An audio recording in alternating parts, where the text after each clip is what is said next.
I'm not even going to go into that, but that's another cannabinoid in the plant, and it's amazing. Even dogs and cats and horses. That is crazy. Yeah, I know. Like me, I could be any old bugger selling snake oil. You know, am I going to get sleepy? Am I going to get high? Am I going to be able to drive? All those kind of questions. And I hope my maths was right there, because I'm really shit at maths. And I'm so naughty.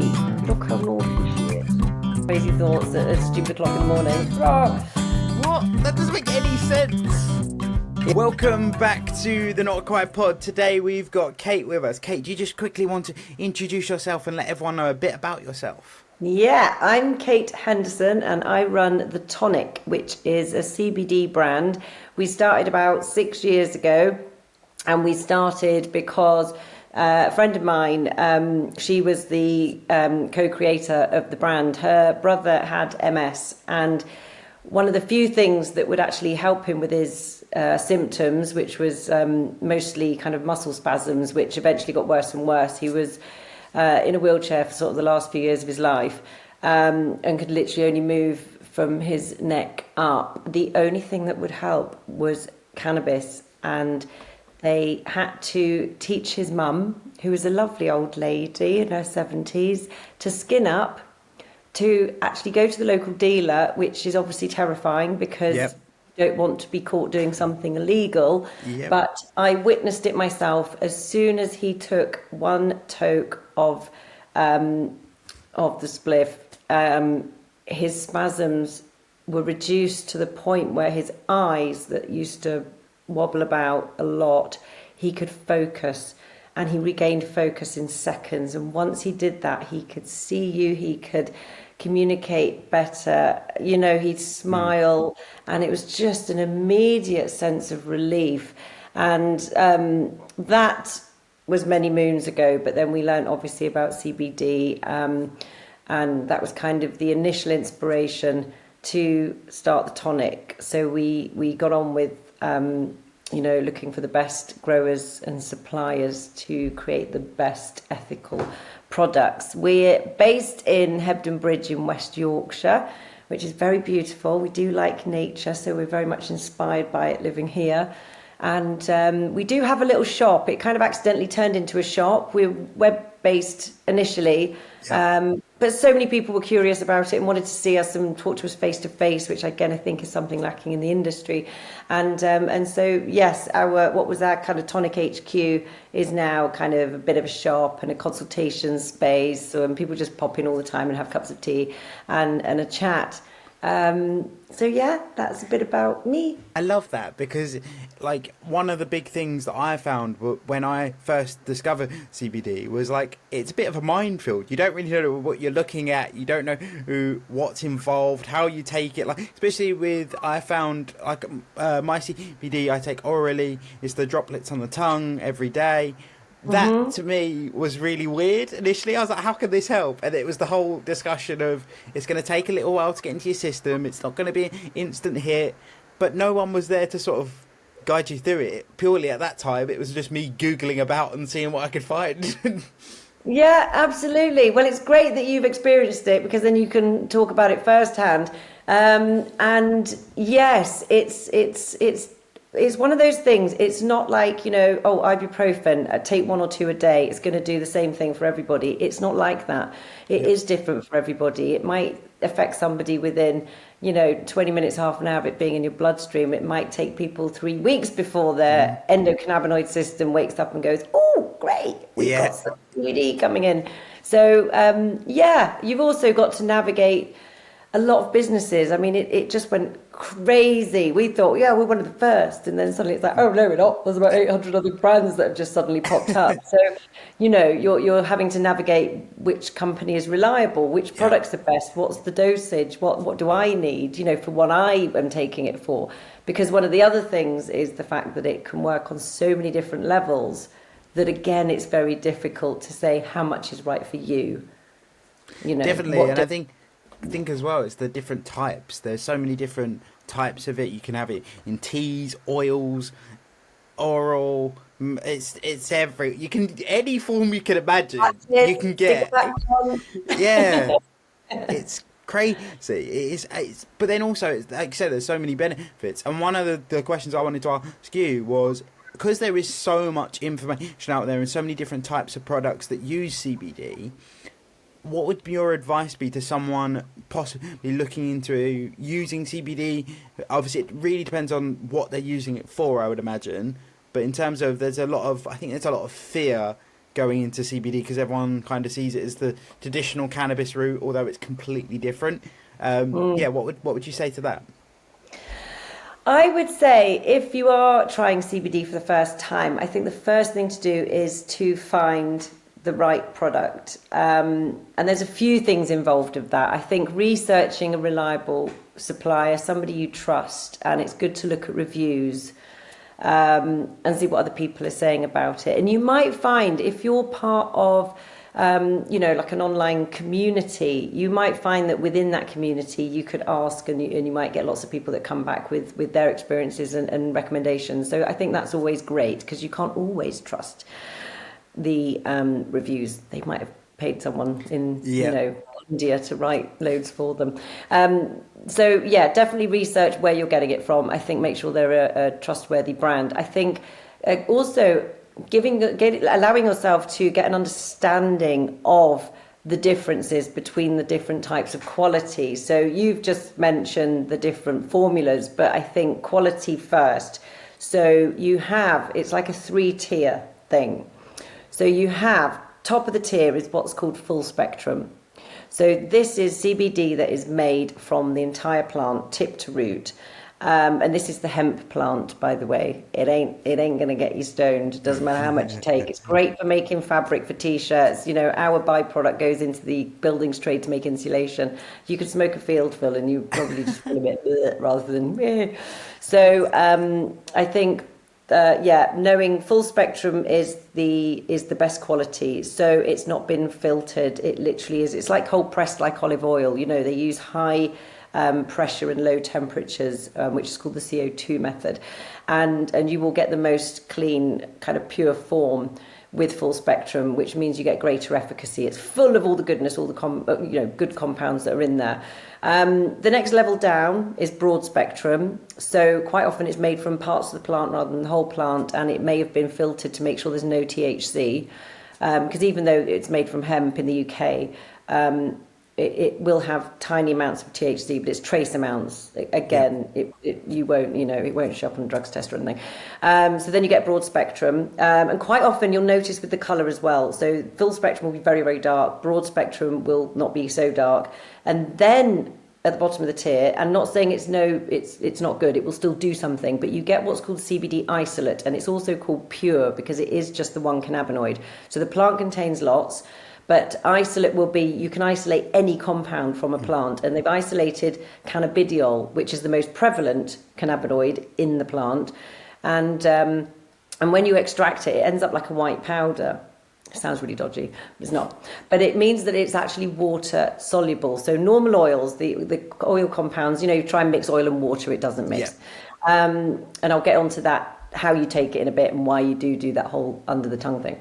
But with the CBD isolate powder, you can add it to drinks and things, and you'll find that that's what's in trip drinks and any other kind of drinks and stuff on the market. But what I have noticed as well is that you will see CBD oils which are made from this, and what they've done is they've taken that powder, mixed it with like a MCT oil, like a coconut oil or something like that, and then turned it into a CBD oil, which is kind of counterintuitive because then you're making it harder for your body to absorb again. Yeah. You've taking it back to being an oil where it would have been more easily absorbed as an isolate. But they're just very different. But those are the tiers. So it's full spectrum, broad spectrum, and then CBD isolate. But like I said, they will all be effective. It's just it's like having like dark chocolate compared to Galaxy. Yeah. You don't need so much dark chocolate to get that chocolate hit. Whereas with Galaxy, you could probably chow down an entire bar and still go, I want more. Yeah, definitely. And I think it's interesting because I was thinking about this the other day. You mentioned about like the trip drinks and the drinks on the market. I think it's really interesting that also people, and it's a question I was going to talk to you about as well. the amount of milligrams in those drinks is a lot less than people think. And it's really interesting to see, because you've got all these people smashing these different CBD foods, when actually you look at the milligrammage that's in it versus what you're paying for it, and it's like, yeah, I can't wrap my head around it. No, it's an interesting one because that's also relevant to this question. Again, it's good to understand. So not only the qualities, but like you say, I'm paying, I don't know how much drinks are, like £2.50 for Yeah, 15 milligrams of CBD isolate. Now, 15 milligrams is actually a good amount, but because you're looking at isolate and not full spectrum, again, the efficacy you'll get will be quite different. The thing with the drinks, though, at least you are absorbing all the CBD. So if you have an oil, and it's like a classic CBD oil, like the one you've tried, the reason you put it under your tongue is the CBD is transferred straight into your bloodstream via your sublingual membrane, which sits under your tongue. And that's why it's called taking it sublingually. So it doesn't go through your digestive system. So that's the most effective way of taking it. Now, it's still about 50 to 80% absorption rate, whereas with a drink, it will be 100%. So you kind of sometimes, they'll kind of balance themselves out. But it's quite interesting to know that, because I have seen a lot of classic CBD oils which are sold. In fact, we've only just brought one into our range, which I've always said no, but we have listened to customers, and they kind of have demanded it, but capsule form. So CBD oil is in the capsule, you swallow it, and it has to go through your digestive system. So again, the absorption rate will be a lot lower. Same with gummies and things, it will be a lot lower. So you'll tend to find that the amount of CBD in those capsules or gummies will be quite high, but it's because you're absorbing anything from 20 to 50%. So sublingually, about 80%. With full spectrum, and I think with CBD isolate you will be absorbing all of it with the drinks and things, but again you'll need a higher amount because it is an isolated CBD, it is just cannabidiol. But we do a full spectrum. Not many companies do. This sounds like a marketing, but we do a full spectrum which has gone through a process to make it really easily absorbed by the body, and that is what is we call it CBD shots or water soluble CBD. And what it does, it goes through like a centrifugal process to make the oil compounds as tiny as possible, and then it's bound with vegetable glycerin and a few other secret things, and it just means that it's not as thick as the oil. It will be much more easily absorbed by the body, and that you can put in food and drink. So if you think it's absolutely minging, put in classic CBD oil under your tongue, because it is pretty strong tasting if it's good. And you could get the water soluble version, and that we put it in we make tea as well, and it gets soaked in that, and you will absorb pretty much all the CBD. It's as high an absorption rate as vaping, actually. So vaping CBD is one of the highest, has the highest absorption rate. It's called bioavailability, a high bioavailability. But with vaping, it doesn't last very long. It's like that's really interesting, because obviously there's a big conversation at the moment with vaping and the effects of vaping on the body. See, I think it's that whole thing of quality again. Is if you know what you're putting in your body, it's a little bit different. Yeah, it's a tricky one, because I've vaped CBD before, and it is like you say, it's more of that instant relief. Like if I'm having a really bad spasm day, I found it helped then. Yeah. But yeah, it's an interesting one you bring about vaping, because there's so much talk about it at the moment from the health perspective. Yeah, it's interesting. Yeah, I mean, I think we need to make CBD as available as possible, because everybody has, their preferences as how to take it. And I don't think you should deny people, even though, like, I've been a right CBD snob and gone, we're not doing capsules because they're not very absorbent. But then people are like, yeah, but I want it. I've got a customer, and I didn't think about this, and I thought it was wonderful for me to learn this so I can share it. But one of my customers is, he's blind, and he struggled with the sprays. So he was joking with me going, I keep missing my mouth because obviously I can't see where I'm spraying it, which is really unhelpful. So when we invited our regular customers to trial our CBD capsules because I wanted to get some genuine responses. He said, can I do it? Because he said, that's so much more convenient. I can just open it up and pop a capsule in. Yeah. And he loves them. And he hasn't noticed any difference between what he normally takes of ours. So again, it's convenience for everybody as individual and have their unique, requirements. And so vaping might be really useful for somebody, but again, like you say, there's health. Do we really know what the long-term effects are? No. And again, it's not something we have on our range because that makes me really nervous. We try and be as ethical as possible. But yeah, I think, we still need to listen to customers and try and offer the easiest solution for them. Would you say, for the first-time users, would you say to look at the potency as well? Obviously, you've talked about the quality and the tier. What would you say in regards to the potency of newcomers to the CBD world? Yeah, no, it's a great question. My recommendation when people are new to it, and I think this is very common across, there's that whole start low and take it slow kind of phrase. Yeah. And it's really true that I think if you bought some CBD oil and you absolutely smashed it every day and ran out after 10 days, how do you know what your lowest amount is that would work? Because it's not cheap. No. Why would you want to spend more money? So the best thing is to start with the lowest dose and with a concentration that I'd say, okay, concentration wise, you're looking at sort of 2 to 5% is really low. And what that means is for every 10 mil, I need a bottle here, don't I, to show you? Oh, I've got one. So for every 10 mil size bottle, this is actually 20, but let's pretend. If it was 10 mil, a 2%, which funnily enough this is, would have 200 milligrams in 10 mil.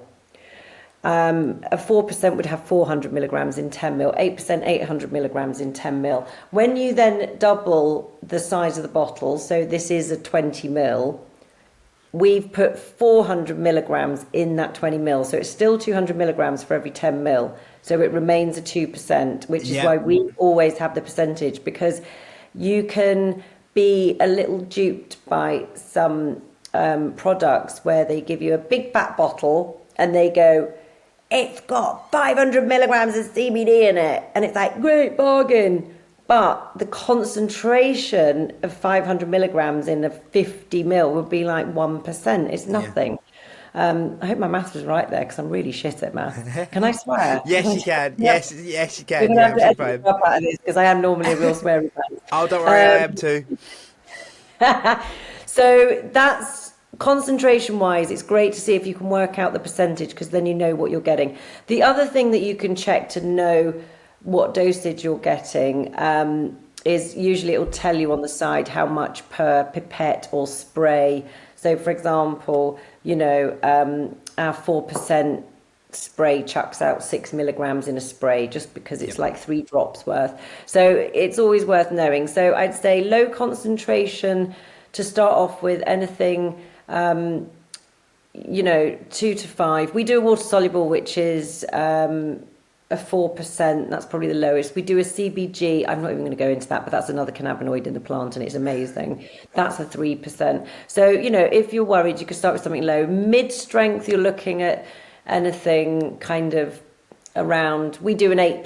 It's 800 milligrams in every 10 mil, and 8 to 10% is kind of mid-range. And then you go super strong, like we do a 25%, which is 2,500 milligrams in 10 mil. So it doesn't mean to say with the concentrations that the stronger is better.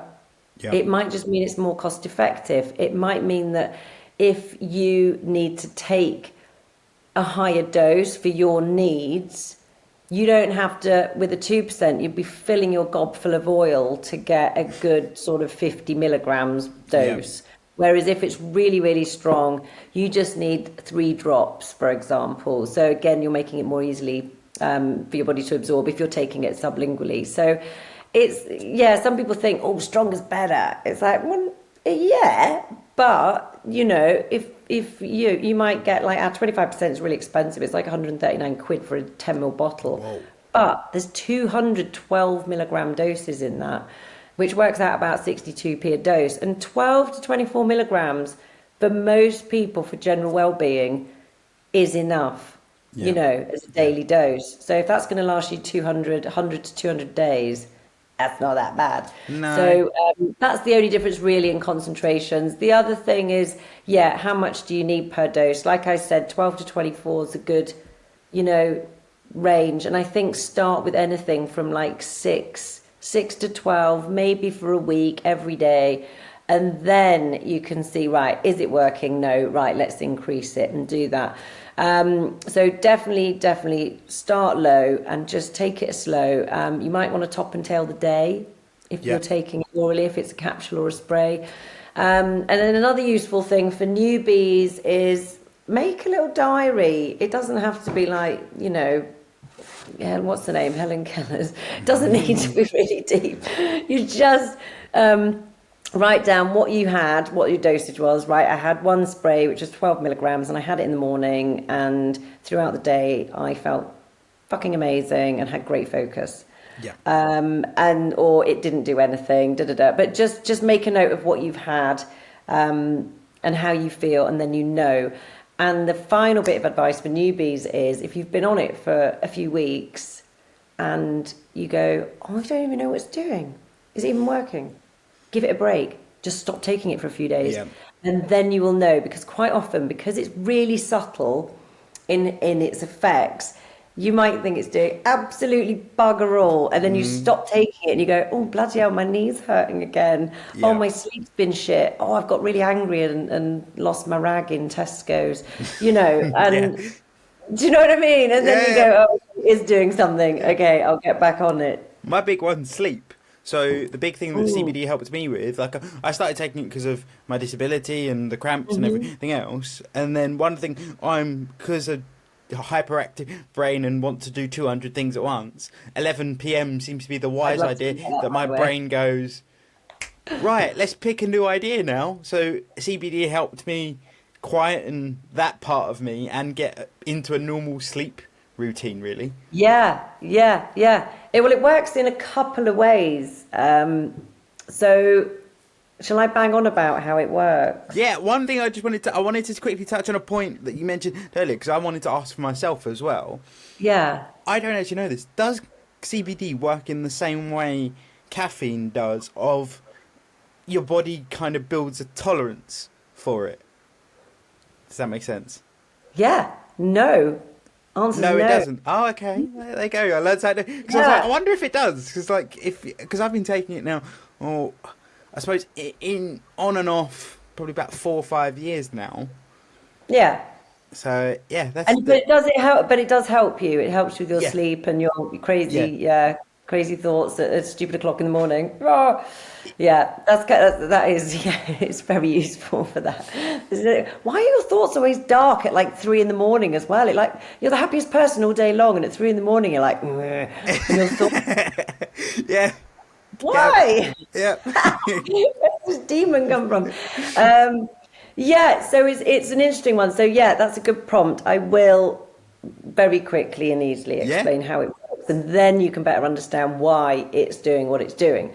So every human, in fact every mammal, even dogs and cats and horses, legally in the UK, I'm whispering because legally in the UK you're not supposed to market CBD for animals, even though some people do. My dog's totally on it. He's old, he's got arthritis, he loves it.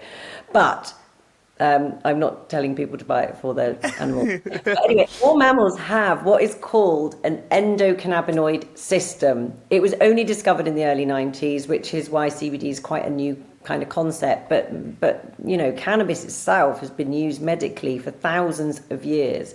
There is evidence of it going back that long. So we as humans have always known its benefits to our health. So the endocannabinoid system works in 2 ways. The first is you have a set of receptors throughout your entire body. You've got CB1 receptors, CB2 receptors, and I won't go into too much detail, but a lot of them are in your brain and your spinal column. and they live in places, it's the central nervous system, but they live in places like your hypothalamus, for example. And these receptors are in places where bodily functions are regulated. So what tells you when, it tells you when to eat and when you're full. It's that kind of thing. It tells you when you're tired and to go to sleep. So all that regulation happens mostly in your brain. And what happens is when you take CBD, they bind to these receptors and they help modulate these activities. So, it's helping with temperature, which is why it's great for menopause. Your temperature fluctuates ridiculously. It helps with mind focus because it's helping the nervous system calm. So this is why people are like, oh, can I drive on it? Yeah, you can actually. It's probably going to make you better because you're going to focus better. So it's not going to make you drowsy or sleepy. The way that it's calming us is because it's calming your nervous system so you can better focus, you can better think. It's helping regulate your mood. It helps, interestingly, actually, with pain management, because one of the things it does, before I get on to the next thing that it can do, is it can change your pain perception. Yeah. So all that regulation happens here. The CB2 receptors run through your immune system. They run through the rest of your nervous system. They're in cells in our muscles. And this is where so anti-inflammatory properties can happen, which CBD is famous for. So again, that's another way that it can help with pain. Even kind of inflammation in the gut. I've got people with Crohn's disease and things. They find that really helps. So it's working on all these levels from brain throughout your body. So with sleep, it's going to calm, it's going to ease those thoughts, but it's also going to help regulate your sleep pattern, which is why it's really good to take CBD regularly rather than, not take it for ages and have a shit night and then take loads in the middle of the night. It's like just a little bit. And it keeps ticking over. So those are the receptors that we have throughout our body. The other thing that the endocannabinoid system does is your body can make its own endocannabinoids. So what is in the plant are phytocannabinoids, and what our body can make are endocannabinoids. And it basically just helps trigger your body to do that. And again, they just kind of go around the body regulating things. They're great. And they're so natural. They've even found endocannabinoids in breast milk. Maybe that's why, mums are so chilled out when they first have babies. Who knows? Who knows? So that is how CBD works, and that is why it works on all these different levels. Yeah. Just one thing, actually, you mentioned, because you've got a cerebral palsy, and so you experience spasms. Yeah. Is that right? Yeah. So again, I've got customers, with that, and multiple sclerosis as well. And what they tend to find is that full spectrum works better than, say, CBD isolate. And the reason being, I think, is because you have the full array of cannabinoids, but there is that tiny, tiny level of THC. Now, you can get THC, higher levels of THC than the UK kind of FSA allow in this country through the NHS in the form of Sativex and Epidiolex. So it's just CBD and it's just THC, and I think it's like a 1-to-1 ratio. They don't actually prescribe it in Yorkshire. They not. I mean, my friend and those who listen to the podcast, Kai, he's on prescription cannabis for his chronic pain. Brilliant. I honestly, I think it should be bloody legalized. I think it's ridiculous, and I think anyone that needs it should get it for free. It's just... That's the big question, isn't it? At the moment, the expense of it. I couldn't believe when Kai told me how much he pays for his prescription. I was like, how much does he pay? It's in the hundreds. Hundreds, yeah. It's awful, isn't it? It's like nobody asked to be in this situation. We're in so much pain. It's not fair. It should be bloody free. And but THC, that's the compound in the plant that's regulated in this country, which when you get drugs tested, that's what they're testing for. They're not testing for all the other cannabinoids. It's just THC, because that's the only one that's psychoactive. So that's the one that will make you feel stoned, and that's the one that different strains of cannabis will be higher in for you to get those effects. But what THC is amazing with it is spasms. It reduces muscle spasms, which is why it works with epilepsy and MS. And I'm so, not surprised to find that out. All I yeah, will say is Amsterdam is the only time I've been fully pain free. there you go. That's all I'm gonna say. But it's mad. It's You said honestly, it, Ed. You said yeah. it. I mean, I've been banging on for this for ages because one thing we see a lot in the social media community is anytime you talk about it, the social media platforms don't like it. They're like, oh no, don't talk about that. That's bad. And it's like, no, if you actually looked at what I was talking about, it's completely different. Yeah. Do you, when you say that, are you referring to like people's opinions, or are you referring to the algorithm The monster? algorithms and the moderation of it, like you'll Yeah. see anyone that mentions it, their content. It's now changing with the legalization of cannabis in the UK. That's changing, and I say that because Kai's doing a lot of advocacy for it. Um, Good. but yeah, it's so frustrating. I mean, I'm definitely one of these people. Like, give the people the information. What they do with it is up to them. Like, Absolutely. I yeah, know. Honestly, tell me about it. I tell you, I've been going 6 years. How many followers have I got? 6,000? It's ridiculous.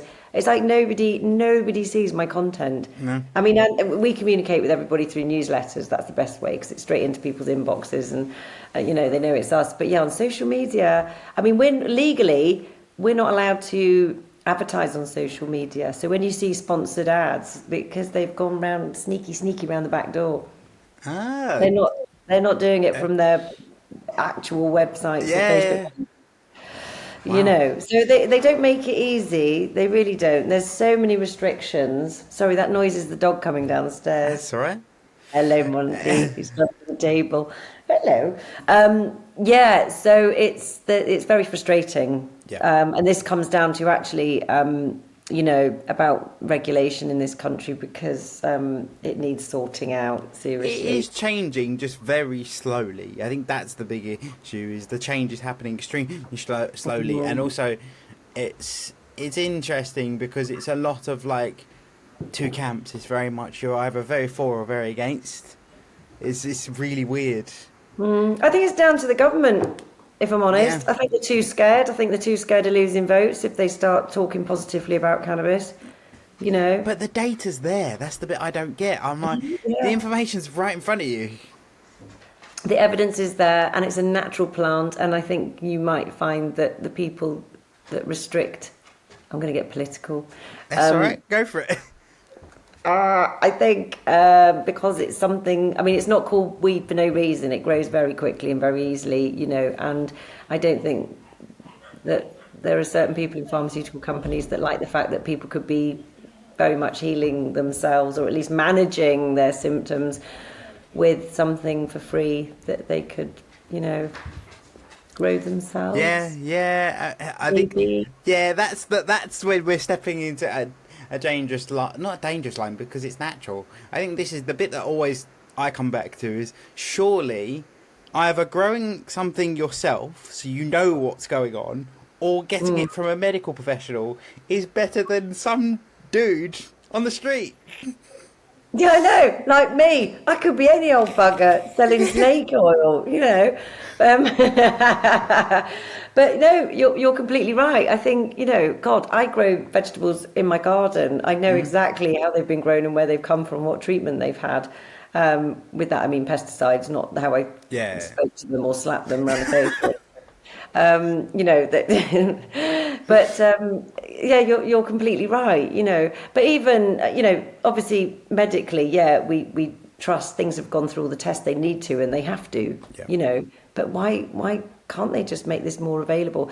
I was told by a local GP, one of my customers, she's got MS and she took her product that she buys from us regularly to her GP and said, can I try Sativex? This is what I'm normally on. And the doctor said, no, we cannot prescribe it in Yorkshire because we're not allowed. The NICE, who regulate kind of Yeah. NHS spending and such, they said it's too expensive.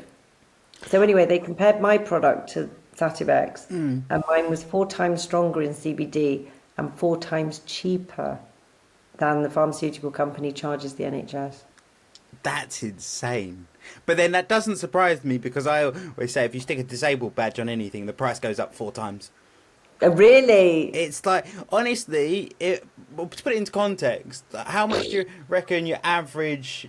It's just, those people that use lightweight wheelchairs every day. How much? Yeah. What region do you think the prices are? I'm going to compare it to mountain bikes because I'm a mountain biker. Yeah. I'd like to say £1,000. So for a lightweight rigid chair, you're looking any sort of starting at sort of 1700, but the more well known ones would be like in the regions of 250 up to 3 grand. But then if you're looking at something that's ultra lightweight, then you're looking anywhere between 6 to 10. Wow. And then if you get into the electric Behave chair, yourself. yeah, if you get into the electric chair place, then you're talking tens, 20, 30 grand. And then you add on, like I've got a front wheel attachment. So essentially it's like best way to describe it, it's like an electric scooter that attaches to the front of my I know wheelchair. the one. Yeah, it's like Yeah. an assist. Yeah. So those range from anywhere from like 2,500 up to you can pay 10 grand just for them. It's ridiculous. Yeah. So anytime you stick anything medical, the price goes up because they know you need it. Yeah, of course. I mean, I thought I was sort of being generous with £1,000 because I was thinking, yeah, lightweight, carbon, slick, bit of suspension. Yeah. No. A company that's just produced a fully carbon chair, that is a starting price at 10 grand. You need to get the mountain bike industry making wheelchairs because they could do it for a lot cheaper. They would look really cool.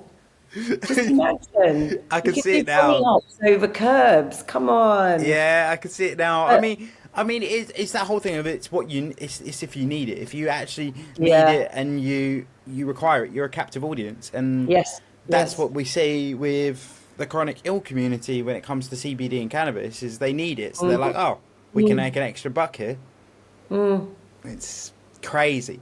But I coming do back the to opposite. I do the opposite. I'm very generous, and if people are struggling, and Nina tells me off all the time, who works with me. She's like, "You're so generous. We're not making any money." It's like, I know I'm not very good at that part of it, but I want to help people, and I'm you're really the uncomfortable charging people. no, I get that.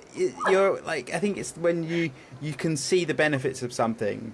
You want to give that freedom to that person. It's really tricky, really Totally, and I tricky. believe in it, and I just, anyway, one day.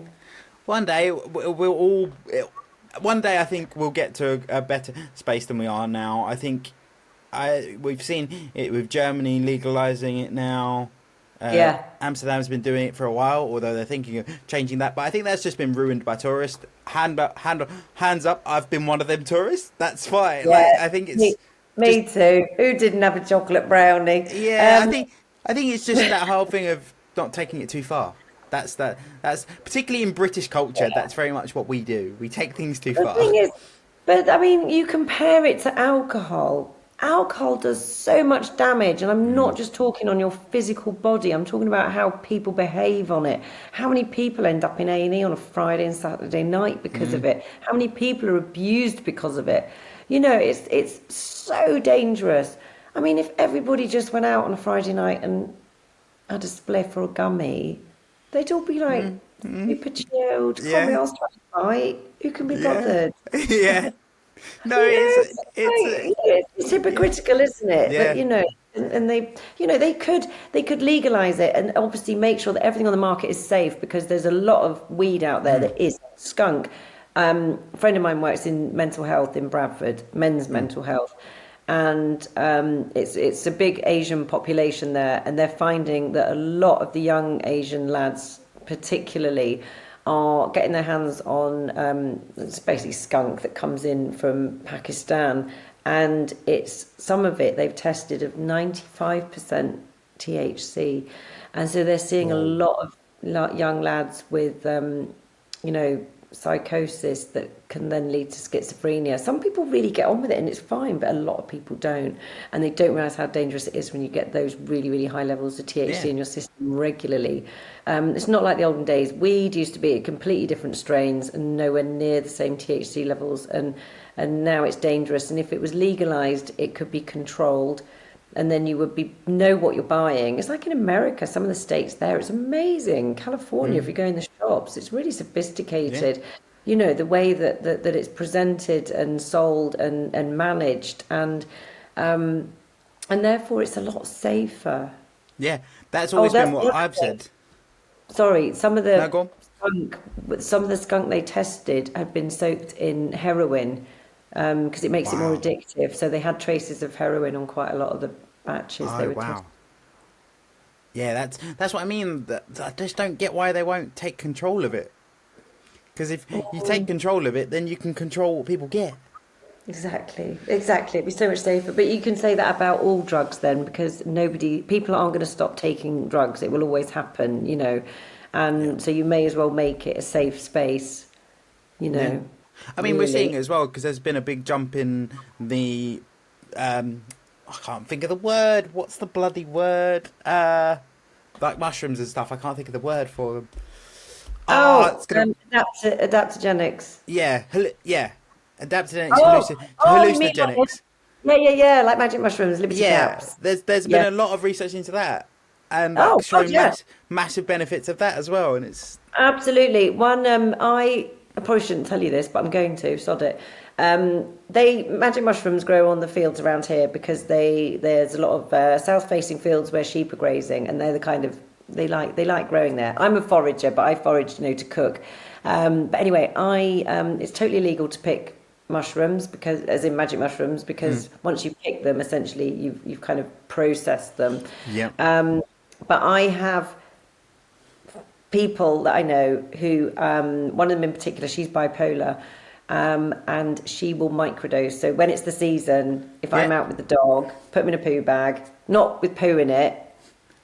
It's a clean dog poo yeah, bag, just yeah, to make that clear.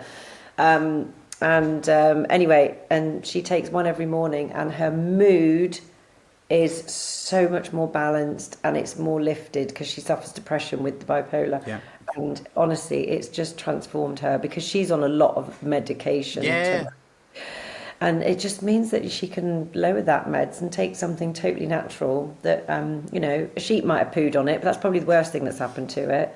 Give them a wash, she's fine. yeah. But yeah, you're It's right. There's a lot of research into that. And I think, yeah, it's great. People go and Google it, educate yourselves. Yeah, because I think as well that, and this is what I was going to ask you, because there's misconceptions with CBD. There's just so many misconceptions about the more holistical medicines that are out there. But on that topic, like, what are the big? Obviously, there's the big one of everyone thinks you're going to get stoned off of CBD. But what are some other misconceptions? I think the getting stoned thing's the biggest, but I think if people have managed to watch all of me wittering on, then obviously the explanation about the THC levels in CBD in this country, again, different laws, different levels of THC, but that is the biggest misconception. Am I going to get sleepy? Am I going to get high? Am I going to be able to drive? All those kind of questions. And again, that's the THC that will make you experience those sensations of being stoned. And CBD, if it's from a reputable source, won't do that.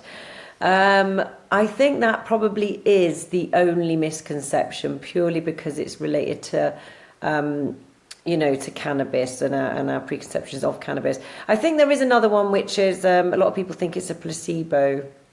Yeah, there is that. Yeah, there is that argument.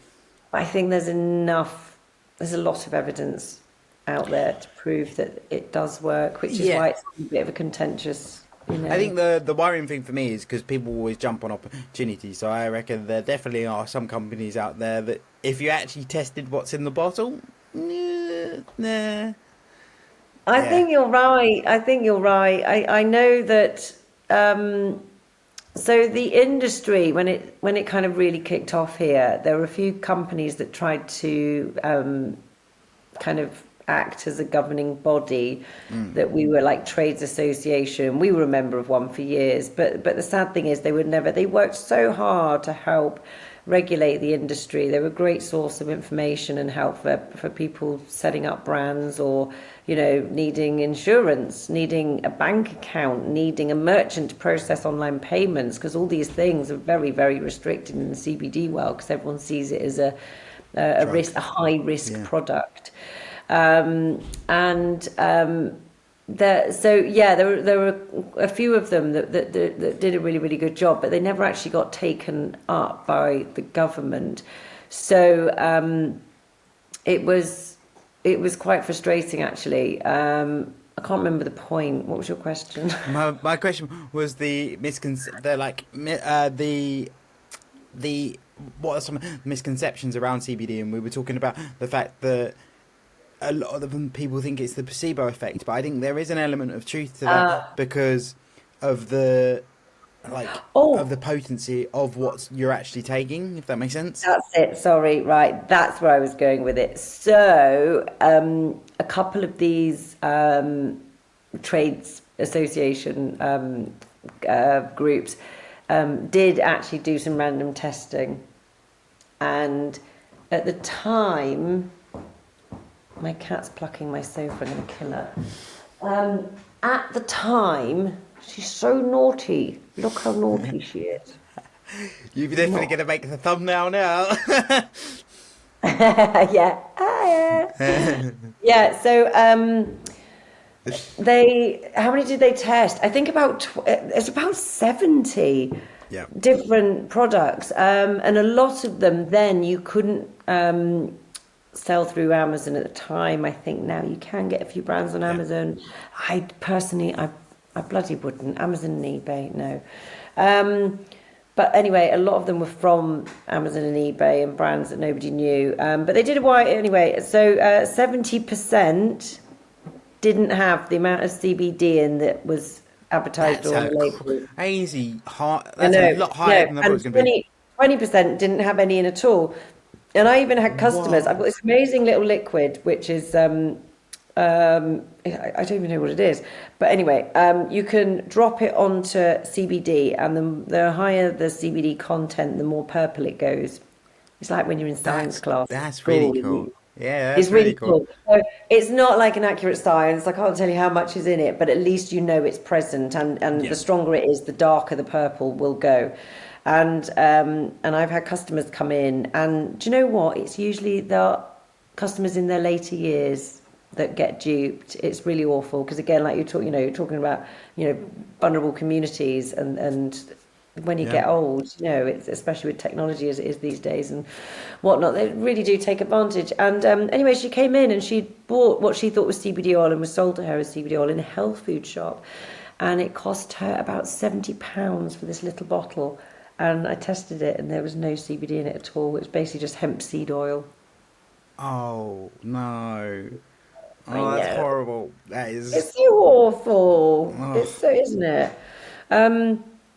Anyway, yes. So yes, it does happen. Which again, to go back to one of the points in the beginning is always just check it's a reliable source. I probably wouldn't buy it off someone that's flogging it down a market and doesn't have a real premises. I'm sure there's some doing some great products, but again, you don't know. Yeah. It's tricky. Yeah. I think as well, when I got introduced to CBD, I was very lucky that my dad's friend he actually ran a vaping business. Part of that business was the CBD side. So he knew all of the suppliers. Yeah. So that was a big benefit for us. Yeah, it's just reassuring, isn't it? Yeah, because it's not cheap, so you want to make sure that you're buying the best. Definitely. One thing I also wanted to ask is, we've sort of touched on the different benefits of CBD. What are some of the lesser known ones? So you've got the sleeping and the muscle aches, but what's some of the ones where people don't actually realise that CBD has a hand in that if they've experienced that? Yeah, I think you've just nailed probably two of the top three. I think anxiety is probably the number one. But yeah, sleep, which kind of goes hand in hand with anxiety, Yeah. and pain management, because sleep is affected by both of those. So yeah, they're definitely the top three, but lesser known. Well, menopause symptoms, but some really random ones. Regulating the temperature, which I hit on Yeah. earlier. Nobody knows that. Managing appetite, because again, that regulation happens up here. Yeah, I suppose. But Am I full? Am I hungry? yeah. And that all happens in your brain, so it can actually help manage appetite if that's an issue for some people that aren't eating enough or eat too much. Another thing, actually, addiction. It started raining again. I don't believe it. Addiction. This is a really interesting one, and we kind of partnered up with an addiction charity in Halifax, actually, and they had some spare cash, and they said, "Can we get some bottles of CBD and trial it?" So we got people to fill out a questionnaire and things. And I know that sounds, again, kind of counterintuitive that you're giving cannabis to addicts, but cannabis But then itself, I don't think it's addictive anyway, but CBD definitely isn't. So let's debunk that one. But what was really interesting so anybody with an addiction, quite often what will trigger it is stress. Yeah. So as soon as there's a high level of anxiety and stress, they may turn to whatever it is that they're addicted to. Not just alcohol. I'm talking about all sorts of. We have all sorts of things that we can. It might be food. Yeah. It might be, sex. It might be, drugs. Whatever it is. Even self-harm. It's those things that whatever triggers it is usually stress and anxiety. And because CBD can help manage that, it had a really, really positive impact on helping people manage those stress levels better, and therefore less likely. I'm not saying it stops, it'll fix. It's certainly not a plaster. It won't fix everything. But yeah, it's good to know that it's an interesting part of the benefits that. I hope that's a good answer. No, it's a really good answer. I mean, now when you explained it, it was one of them things like the cog slowly started turning, and I went, "Do you know what? That makes complete sense." Because you're right. Any time we turn to things that we're addicted to, whether it's alcohol, whether it's video games, whether it's this, that, the other, it's purely because our body's seeking, or our brain is seeking an escape, because we're stressed, we're anxious, and we want to get out. It's like you're locked in a box, and you're just like, nope. Can't do it. No, it's an interesting one. So yeah, I think that's I can't think of any more migraines. No, migraines was one of the ones I was going to ask you about, because I had a friend ask me about migraines and how CBD could help with that. Now, I knew the answer, but I wanted to get your perspective on it as someone that's more well versed in the world of CBD. Go on, what's your answer? My answer would be, God, yeah, of course it is going to. Well, again, it's working on those two levels. So you've got from the pain perception. If the thing is, it's so when you have a migraine, obviously you're experiencing pain and nausea and such. But what is triggering it, they still don't really know. I used to suffer migraines. I think when I went through puberty, I had them a lot, and they were bad. I mean, I ended up in the doctor's once. And they wondered what was happening to me, because I used to just pass out and vomit. Wow. And then as an adult, it only once every few years. And again, it was normally stress actually that would trigger it, or late nights and not enough food. But since I've been on CBD, I've probably had one, which is 6-7 years. So I think, yes, it can help when you have a migraine and you're experiencing, or even that kind of the migraine hangover. It can help with that, because it's reducing inflammation and again, your pain perception. So it will help alleviate the pain. But what is actually causing it? And there are different things that can trigger it, but what's actually going on? And quite often it could be, spasms of muscles around the nerves. Yep. And again, if CBD can help with mild, muscle spasms, then hopefully it'll be preventing it. CBD has been proven to help with nausea. So quite often You will feel Oh, nauseous with a migraine. Not everybody. I mean, some people will be sick, some people don't get it at all, but nausea is quite, ooh, yeah. It can help with that. And again, because it's an anti-inflammatory, if your nerves are inflamed, if the muscles are inflamed, which is what's then going to go into spasm, yeah. obviously your brain might swell. I don't know. I've never looked at a scanned brain after having a migraine, but I'd imagine it was probably part of it. But all these things CBD can help with. So ideally, it can act as a preventative. Like I Yeah. said, I've not had them for ages. I had a customer actually who she'd suffered migraines her entire life. She was in her 70s and she'd never gone a month without the most horrendous migraine that would floor her for 2 or 3 days. And she started taking CBD for her knee pain. She didn't even think about the migraine because she tried Yeah. everything going for her entire life. You can imagine at that age, Yeah. she's suffered with it for all her life. She tried everything under the sun. Anyway, she came in a couple of months later and she said, I just realised I've not had a migraine. I've not had a migraine for like 2 months. That's never happened in my adult life. And so it clearly helped her. So definitely, if you are somebody that suffers with migraines, give it a go. Why not? Yeah, So I I'm think getting that's the quite big dumb. thing. Is like you say, CBD affects everyone slightly differently. So I would Mm. say try it, see if it works. If it doesn't work for you, it doesn't work for you. But if it works, great. Yeah. And yeah, I think too many people just overthink it. Yeah, yeah, and also, again, it's a quite financial investment for you Yeah, to partake in if you don't know if it's going to work. yeah, I have if people are desperate and they don't have the funds, then I quite often give them like some free patches or something because the patches are transdermal. You just stick them on and it's like slow releasing, so it's a low amount over sort of a a day or longer two. period. And that's quite a nice way in. You're not physically taking it. Yes, it's getting Yeah, in your bloodstream, but we have this association with like, oh, too scared to take it orally. That's fine. Stick a patch on. yeah, But that's yeah, quite a nice convenient of way. But I'm happy to give some of those out as not a whole pack of 30. yeah. No, Not, I mean I'm not that that's generous, but but yeah. it's worth just as a way in. Yeah. As you say, it's a big financial commitment a Mm, lot of the time because it's quite an expensive product. But I think, particularly for anyone that's at a point where they're really struggling, like the lady you spoke about that's struggling with migraines for mm, years. Okay, she didn't come in for the migraines, but she suddenly then found this thing that works. And it's like, mm. I suppose it comes back to my little motto, which I always say, which is we only regret the risks we didn't take. And Like it. so Yeah. there you go. I do want to I'm ask what thinking that's going to be our new tagline. you only regret the risk you didn't take. You can have that one. I'll give it to you for free. It's all right. Cheers, cheers. I'll quote you. Thank you. Um, One thing I wanted to ask more so, this is more of a selfish one, because you mentioned earlier about THC, the higher potency of THC helping individuals with physical disabilities.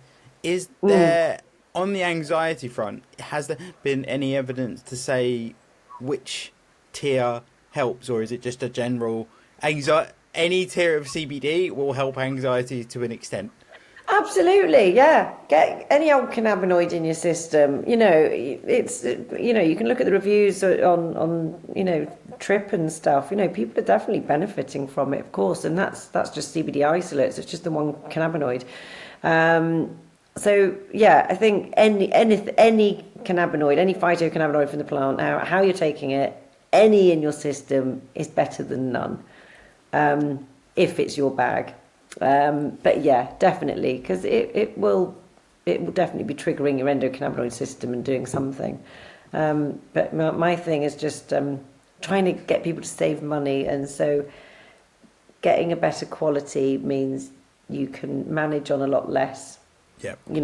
for a greater effect. So that's my only thing. But I'm certainly not knocking any of these products. I think they're bloody brilliant, and I think if it's encouraging somebody to get into CBD or it's helping somebody in any way, then brilliant, love it.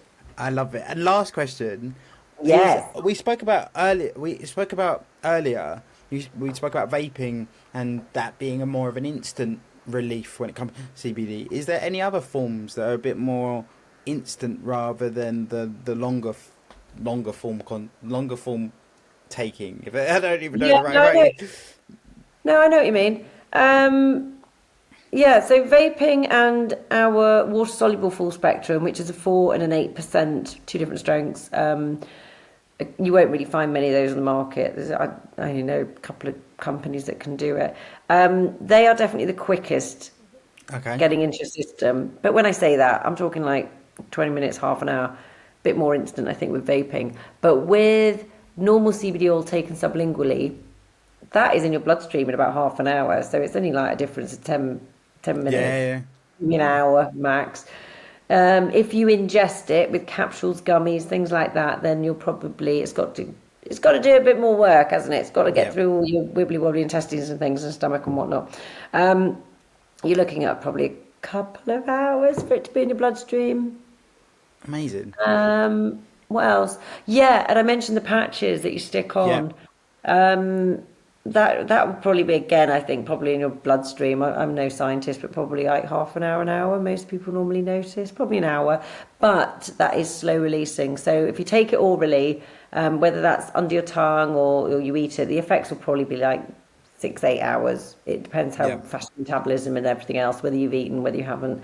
But let's say 8 hours. With the transdermal patches, it will be working continuously for about 36 hours.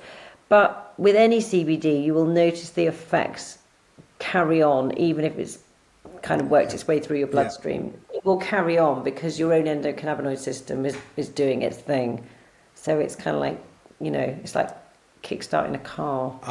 I've actually loved this conversation. I've learnt so much. I've Oh, taken it for yay! years, and I'm sitting there going, I need to go back to the drawing board.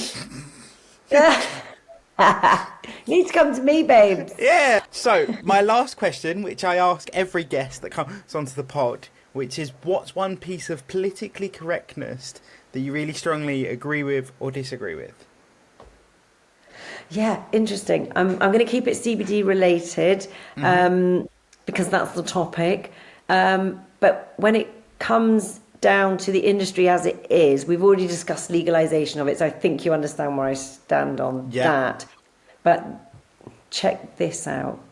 The FSA is the Food Standards Agency, so anything that we consume Yeah. in food or health supplements, whatever, anything that we ingest as humans has to be regulated by the Food Standards Agency. So they and they have what's called a novel foods list. So a novel food is something that has not been consumed by humans since, I think it's 1992. I might be wrong. I probably am, but it's early 90s. It's considered novel because it's not been ingested by humans long enough to know what the long-term effects are. So cannabis obviously has. We have evidence of that. Thousands of years of people consuming and using cannabis. So the FSA have created a novel foods list, and this is one of their ways of trying to regulate the industry. So what actually is a novel food is CBD isolate. So if you remember at the beginning, I was explaining you've Yeah. got full spectrum, broad spectrum. They're not novel. That is oil extracted, cold pressed Yeah. from the plant. Isolate it's gone through a process that makes it not, as natural. So it's Yeah. not like you're just taking all the liquid out of a plant and you've got the dry fiber here and the oil here. It's quite different. I get that. That is a novel food. What they've done is they've made people like us put our products on the novel food list as well. And it's not a novel food. So imagine that. So they're classing it. So this is the FSA run by the government saying it's a food. CBD is a food. Guess what? We still have to pay VAT because they're saying that it's not a food. So we still have to pay. It might be What? politically correct. Is it? I know. Yeah. What? I don't. What? You can't. That's I double know. standards. Exactly. So it's like, what is it? This part of the government is saying it's a food, and that part that wants their money is saying it is not a That's food. It's a food, it's not a food. mad. I know. So That is crazy. is that an okay example That is a for? perfect example. I think that's up there with the most gobsmacked I've been. Yay! That's what? That doesn't make any sense. No. I just. Tell me about it. Oh God! Right. I guess this is the world we're in at the moment. I suppose. Oh no, so hypocritical. What a It's load of mad. nonsense. And just to finish off, where can people find you? Your shop, the discount code. Where can people find you if they want to get in touch with you and check out You your can, stuff? thank you. You can find us in Hebden Bridge, but really not all of you are going to live locally enough. So it's a good job we have a website, which is thetonictribe.com. You can head there. FYI, we're actually doing a bit of a makeover in the background, so it's going to look a lot sexier in the next couple of months. But for now, it'll do. And you can go on there, you can find our whole range of products. You can also book a free consultation with me. Yes, we don't charge because, again, we want to be as accessible to everybody as possible and give you the right information to make the right choice for you. So there's loads of information on the website, and you can buy our products there. And if you do want to buy our products, we're giving you all a 20% discount code, which is NQPC 20%. Shove Love that it. in at checkout and you get 20% off your purchase. And I'll drop it below as well, so if you need to copy and paste it, you can copy and paste it. But yeah, thank you so much for coming on. I say I've learnt so much, and I I'm hope that everyone glad. else does as well. Yeah, and if anyone has any questions, they can email us. You know, we've on the website we've got a little contact form. So if you do have any questions specific to you, Charlie, it's been amazing talking to you. I feel honoured to have been invited on your podcast. Thank you so much for coming on. It's been amazing. Thank you so much for tuning into this week's episode of the Not Quite Podcast. Please make sure you follow us on TikTok and Instagram to get regular updates about the podcast.